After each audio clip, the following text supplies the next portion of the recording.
In today's video, I'm going to teach you how to remove credit card account in QuickBooks. We'll walk through how to safely disconnect a credit card from online banking without losing your historical data, so your books stay accurate and your reports remain intact.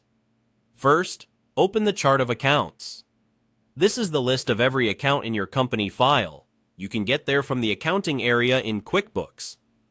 Once the chart of accounts is open, take a moment to confirm you're looking at the correct company file and that you have the right user permissions to make changes. Next, find the credit card account you want to remove from online banking. It will typically show as a credit card type, and if it's currently connected, you'll often see an indication that it's linked to a bank feed.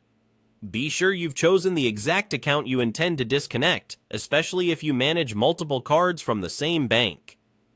Open the small drop-down arrow next to that account and select Edit. This opens the account's details page where you can change how it behaves in your books. Inside the Edit window, look for the option to disconnect the account from online banking. In QuickBooks, removing a connected card is done by disconnecting the feed. Check the option to disconnect, then choose Save. QuickBooks will confirm your changes and stop pulling in new transactions from that card. Your past transactions and reconciliations remain in place, and your historical reports will still include them. This approach is ideal when you've closed the card, switched banks, or simply don't want new transactions downloaded automatically anymore. A few helpful notes as you finish up.